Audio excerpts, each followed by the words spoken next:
Hi, this is Patty DePriest, and welcome to Educate Academy, brought to you by the Kentucky Academy of Technology Education. Today we're going to go more in depth with Google Sites. The first thing we're going to look at is adding a text box. You'll notice that I have one already added here. The way I did this was, and I just want to kind of review this, was I came up here to text box and I grabbed it here at my little dots here and I drug it and put it underneath. Now I've got two, which I really don't need, but that's how you can move it under an image. Anytime you create a text box, you can move it around, you can resize it. I only want it to be this big. I can click on it, drag it, and resize it. So you've got all kinds of options.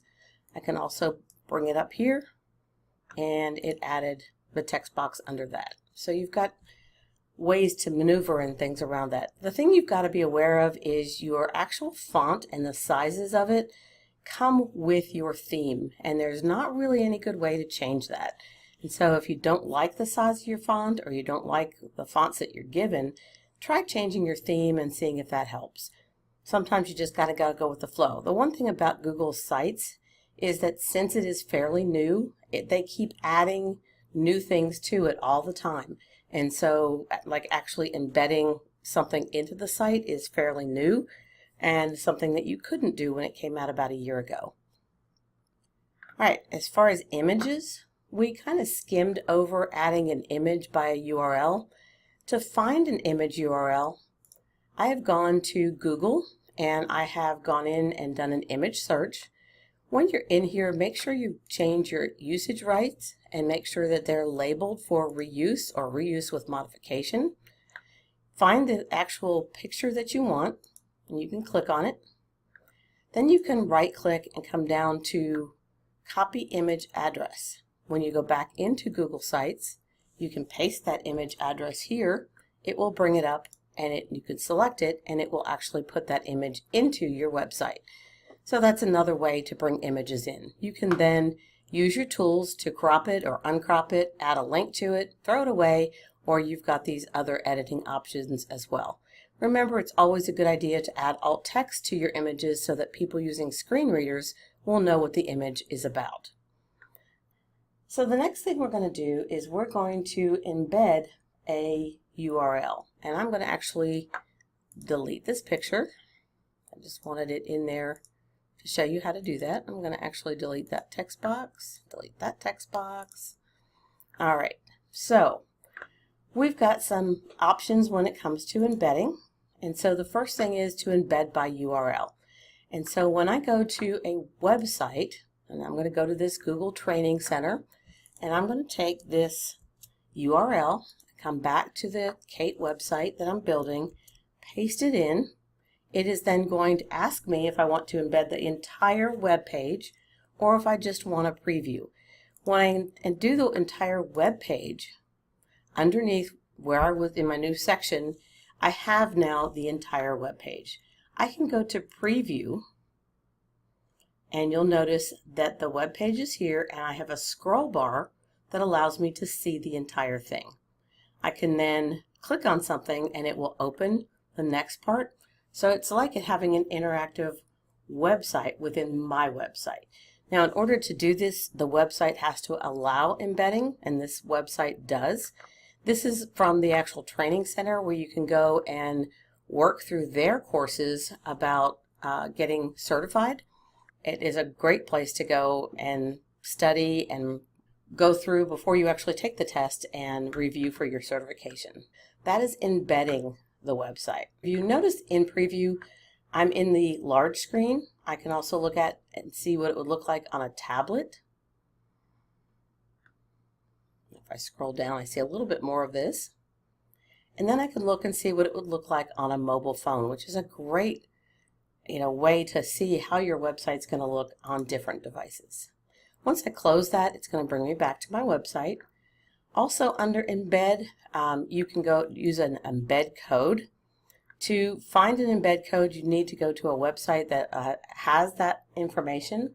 One idea that you can use is we have a Twitter feed, and I'm going to go to Twitter and copy the URL for that. And then I can go to for Twitter anyway, there's a website that says publish.twitter.com. I'm actually opening this on my other screen so you're not seeing it, which is, I can bring this over. I can bring it on my screen, but you can see I'm logged into a different account, so they won't merge.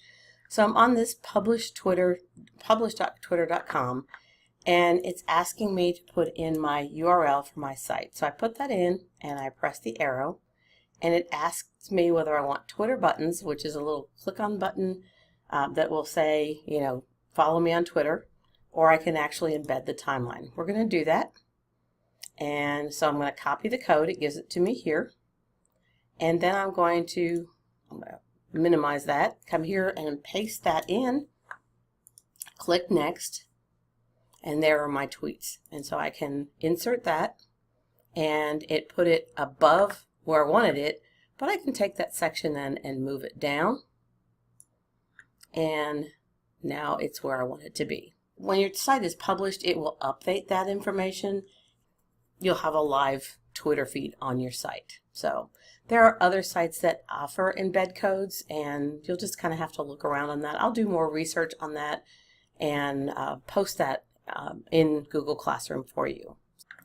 You'll notice under here, under Insert, we can insert a divider. If I click on that, it's going to put my divider in. I can then move that. Let's say I wanted it below here, and it just put that line in here. When I actually go to preview the site, it'll be more obvious. Let's go back to a larger screen, and you'll see the line that I put in there. All right, we'll close this. Now I can add something from Google Drive. And when you add from Google Drive, you're really adding pretty much a folder or information. I can take any of these things that I have on here. Some of the stuff I have no idea where it's getting. I do need to clean up my drive. But let's say I wanted to embed an entire folder. I can click here and I can insert that folder. Now the one thing you want to make sure you do before you insert a folder, and it shows you all the information on here, is to make sure that folder is shared with anybody with a link can view, or anybody with a link can edit, depending on what you want them to do. So I would want to, probably if these were my files and everything, I would want it to be anybody with the link can view, and then maybe they can make a copy of it and make it their own. But I don't think that I would want them to actually be able to take that information and edit my stuff. But that is up to you and what you're trying to do with it. Again, you can resize this and make it bigger or smaller. If I don't want them to see who the owner is, then I can actually just have it there and it will scroll and show all the information. Now if I wanted that to be next to my Twitter feed, I can drag that and it's then there. All right, you can also do what I call Google Embeds, and I'm getting to the point where I really need another page.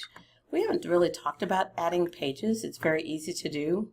It was something we're going to do next week, but I'm going to come here and down at the bottom under pages I can add a new page, and we're going to put on here we'll just call it files for now. Notice you have this advanced and you can give it a custom path, but we're not going to do that today.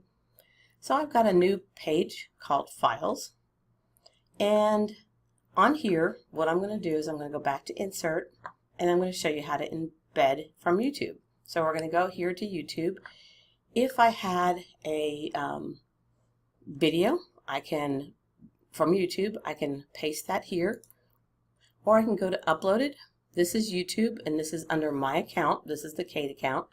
And so I could go here and say, I want this video and I want it embedded on my site. It puts that in here. Again, if you want it to be bigger, you can click on the corner and drag it. And then from once it's published, everybody that comes to that site can actually play and watch the site.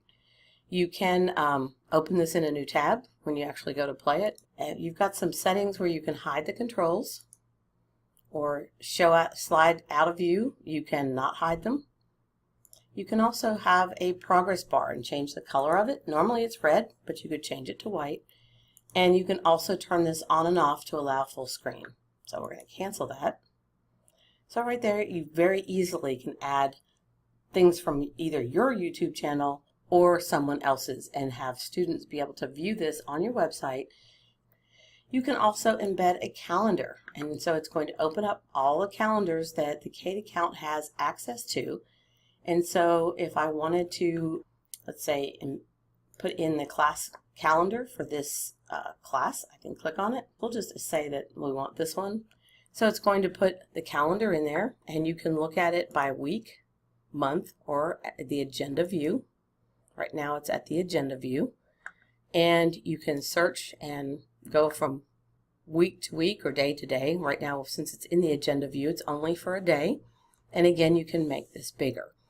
I really like the fact that you can have your calendar in here. All you have to do is add things to your calendar as you normally would, and it will automatically update on your website.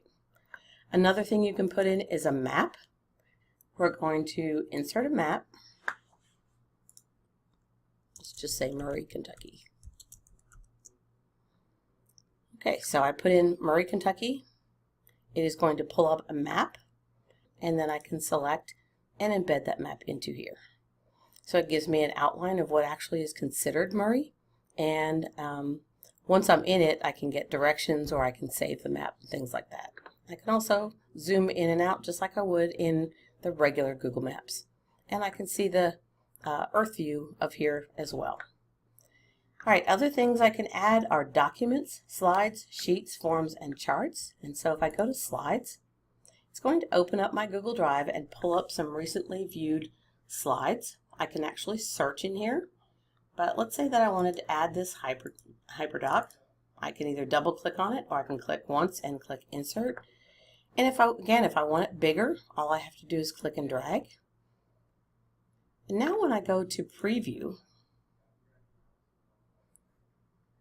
if I scroll down, or I can actually go slide by slide. Notice that in my map, I can view the map larger, so it's going to open it on another tab, so we can close that. I can zoom in, I can zoom out, and I can go and see the actual map here where I can actually see the buildings and everything like that. On my calendar, I can look at the week, I can look at the month, or I can go back to agenda view. This is going to actually allow me to view it in another tab.